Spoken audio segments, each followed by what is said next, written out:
Hi everybody, it's me, GhostCritic. It's another Thursday, it's another comic review show. This week did have quite a lot of comics to read, but I'm going to make these quite short this week, I think, because there's not really a great deal to say about most of the comics. Not that they were particularly bad or particularly good, it was just kind of average kind of week. So let's crack this thing on, and we'll start off with something I just thought I'd pick up. It looked a bit different, didn't know anything about it, but we have issue 0 of The Creep. This was actually first came out in Dark Horse Presents in issues 11 to 13 in like kind of 3 chapters.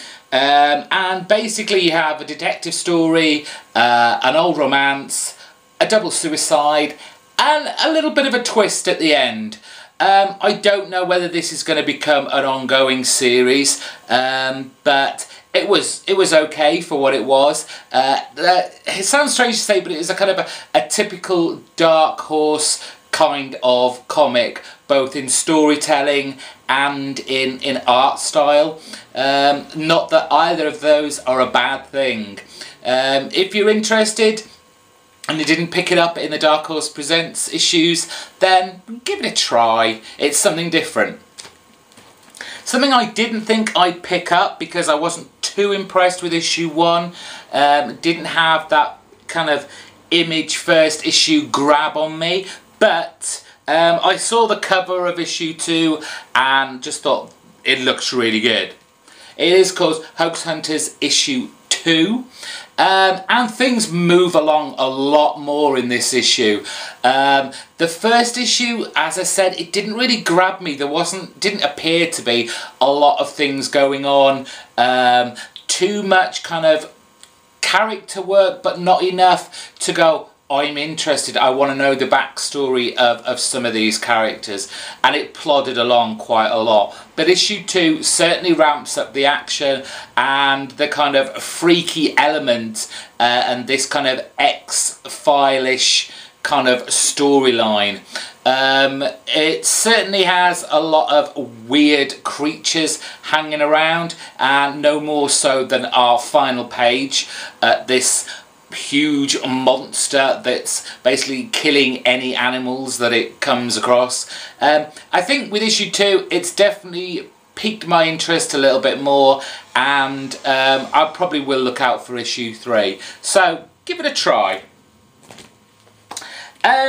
Issue number 12 of Buffy the Vampire Slayer, and I explained about this like last issue on this. I'm very much missing the whole magic part of the Buffy universe now that it's nowhere in sight after Buffy smashed the egg that sealed off all the magic. But the whole kind of demon side of it hasn't been entirely sealed off from our Earth. And this is where the whole Wolfram and Hart storyline pops into it. They have this kind of tech dude who's created basically a digital portal to the demon world in this program called Tin Can, which is jokingly used as a kind of social networking tool for demons. And so Buffy goes all corporate terrorism and decides to take this server down to stop demons being still able to come to Earth. And she enlists the help of an old character called Ko, the demon, who she's had a run-in with in a previous story arc. The action a little bit better in this. We have a large tentacled creature here, which they basically have to hack their way through. A little bit better for Buffy. Still kind of missing that whole magical element, but hopefully this story arc will ramp up and repercussions from it may come. Issue 12 of The Hulk, and here we have 2 Marvel's biggest characters coming to blows with our Hulk.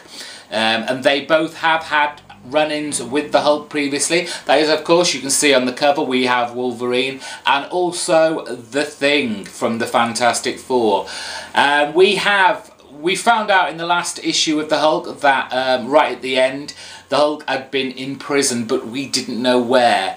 Apparently there is a high-tech security prison in Antarctica called the God Complex, where all the worst kind of criminals and monsters are kept away from us poor humans, and this is where Hulk has found himself. There is a huge fight scene, as you would expect, between the Hulk and Wolverine and the Thing.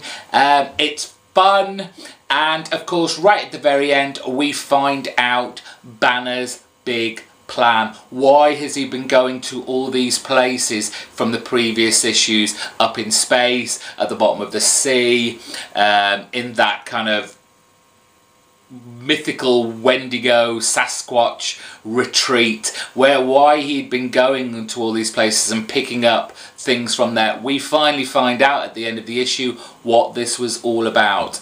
It's a shame that there's probably only a couple more issues of this left, but at the same time, Indestructible Hulk is coming and Wade is writing it. Can't get much better than that. And talking of Hulk, he makes a big appearance in issue 2 of Space Punisher. I can't believe how much fun I am having with this 4-issue miniseries. I mean, yes, it is incredibly silly, but it's fun silly. Punisher is just larger than life in this issue, as he was in the last issue and probably in the next 2 to finish this off. We have the Hulkbusters. This is kind of like a future Hulk smashing team who are out to put the Hulk down, which includes Doc Samson, a version of Doc Samson, Sabretooth and Deadpool, and they basically get their asses handed to them on a plate, and it's left to Punisher to try and stop this marauding Hulk. You wouldn't really think he did a very good job of it, but it's a fun ride nonetheless. We get more of this, the six FH heads, which are what we saw in the last issue. So, you know, these kind of future space versions of villains that we know. In this issue we have Doc Ock, who literally has the bottom half of an octopus. Yes, he's gone to that extreme in the future. And I can't help but say, it's just fun comic goodness. It really was, and I'm very surprised at how much I like the art on this.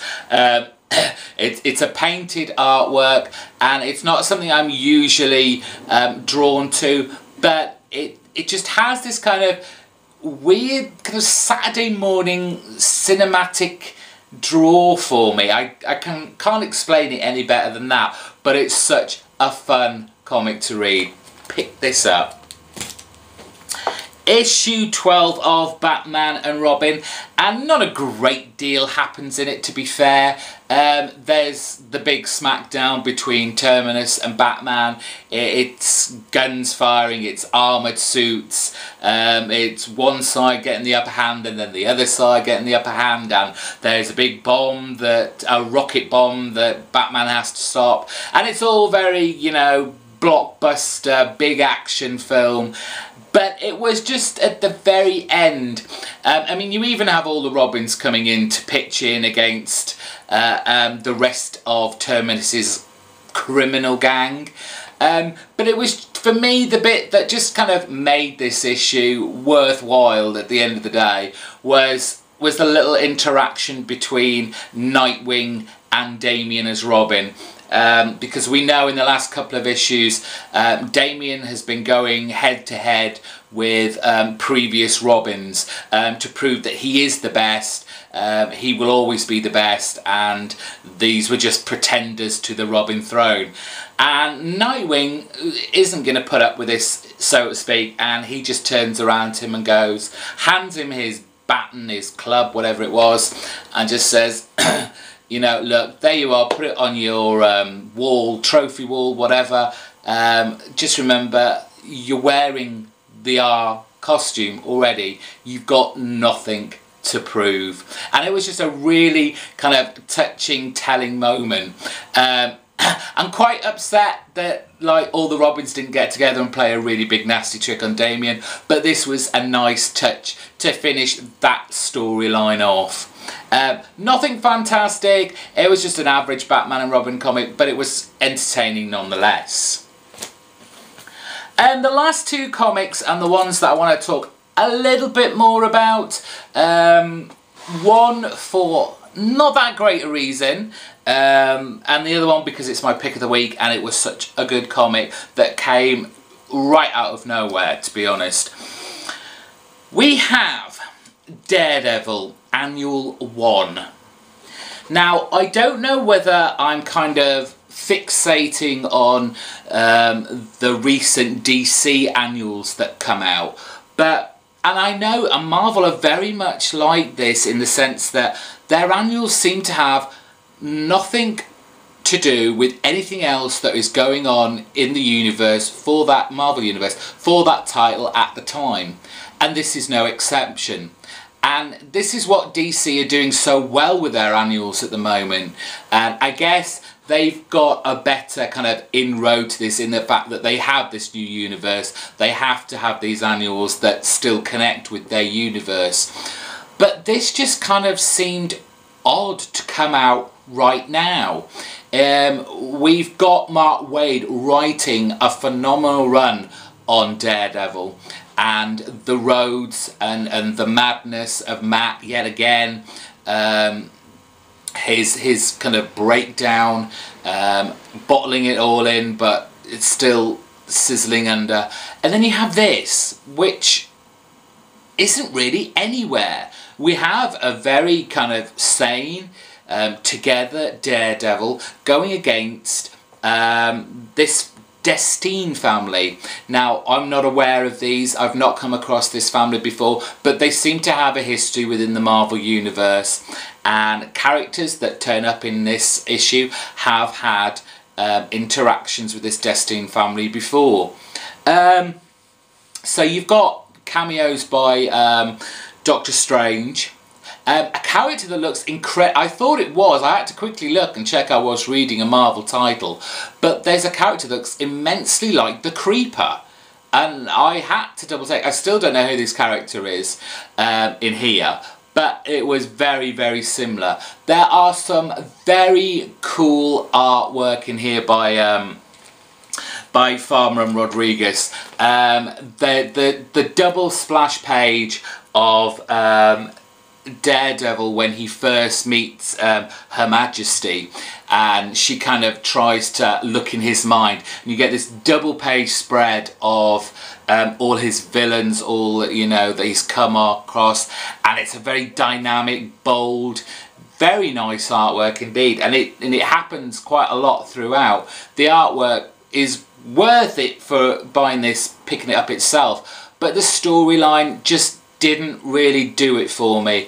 I believe it's part and kind of connected with the Fantastic Four annual and one other one, I can't remember now which one it was, but it's connected with another one. So maybe the three stories as a whole kind of fit together and make more sense, but just on its own, this just kind of like an average kind of stretched out Daredevil story in an annual.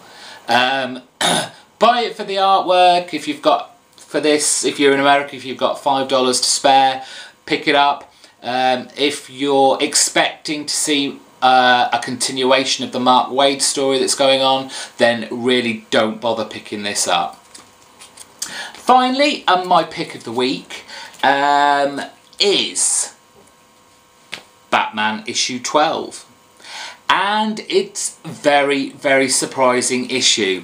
No more so for the fact that Greg Capullo, although he is still the cover artist, does not draw a single panel in this issue. Instead, we have the marvellous Becky Cloonan. I was very, very surprised to see Becky on this issue and on this kind of title, because she's more, and this is not putting her down at all, but she is more well known for her indie titles.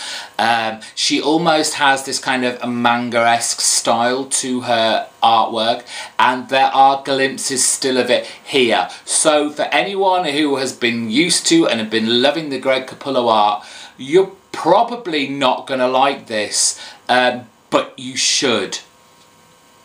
Her style, her kind of street level, kind of indie, almost emo kind of characterizations of all the characters in here, including Batman, is just superb. I loved it. I'm not saying I want this all the time, but as a filler issue, a filler artist, I would say spot on choice. Very strange that they changed the artist at the end, because Becky does, I think it's the first 21 pages, and then the last 6 or so is done by someone completely different, and their styles again are so different that you wonder why.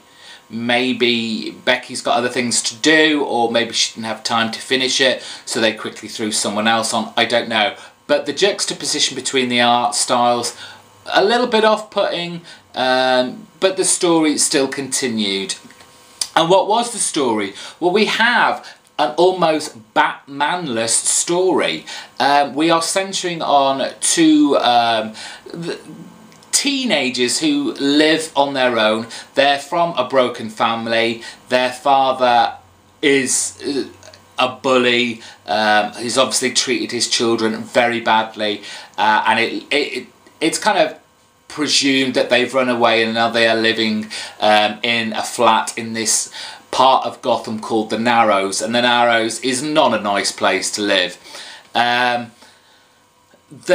girl, the Harper girl, she works fixing things, and part of her job is when she's in the sewers and fixing like the electrical mains, and she finds Batman, Bruce Wayne's secret electric wiring current type thing, and this is how she finds out that Batman can mess around with kind of CCTV footage to wipe his existence from those recordings. Now, the dynamic between the two is, I mean, they're obviously very hard up. They are the brother of the two. He's a gay young man, and he's bullied mercilessly by his peers, to the point where they're literally beating, you know, 5 shades out of him. They really are, to the point, you know, they're writing fag, like shaving the word fag in the back of his head. And this poor boy's life is just a misery. And one night they are walking home through the Narrows, and they are confronted by a gang of these bullies. And we see a situation where this could potentially be life-threatening. But Batman, in one of his brief appearances in this issue, flies down, saves them, and then Harper gets her Batman obsession. I did, by the end of this comic, and I won't spoil a lot more of it, I'm sorry, I really like this and I want to talk about it, but by the end of this issue, you get a feeling that Harper is certainly going to play a big part in upcoming Batman type issues. And I almost got the kind of feel that, not necessarily that she's gonna like be the next Robin or something like that, but there was certainly a very early feel of Stephanie Brown when she was the spoiler. I very much got that feeling, and very much why Batman does not want her around him. He's been, you know, burnt before with the whole Stephanie Brown. She presumably died, but obviously we know now that she didn't, but I certainly got that kind of feel. And with her kind of tech savvy to go with it, she could definitely be a big help for Batman and make his supporting cast that much larger than it already is, and probably well deserved to have a female character now more in the mix than you know, all these Robins, you know, Nightwing. So it was a really fun, down-to-earth, street-level Batman story that really didn't have Batman in it, but was so enjoyable from start to finish, despite the little discrepancy with the artwork in the last few pages. Not that their artwork was that bad, it was just too much of a clash. Definitely go pick out this issue. So that's that finished with. There is one more thing to do, which I promised I would at the end of this, and it's to pick out the winners to my digital code contest. All week you have been filling my YouTube inbox with digital for the win, and now I can bring out my little comic book bag with all your names, give it a good old shake and pick out 3 winners. So that's a good enough shake for the first one.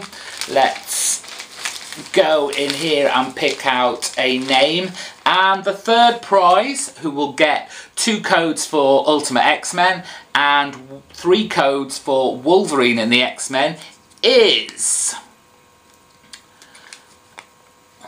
Brush 454. Hopefully you can see that.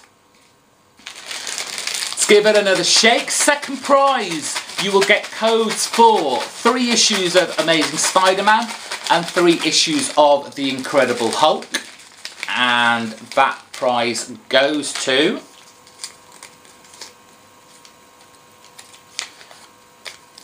$44 Dognut. So well done to you. And finally, the first prize, where you will get codes for the first issue of Space Punisher, 2 codes for Infernal Man-Thing, and 3 codes for Uncanny X-Force. Who is this going to be?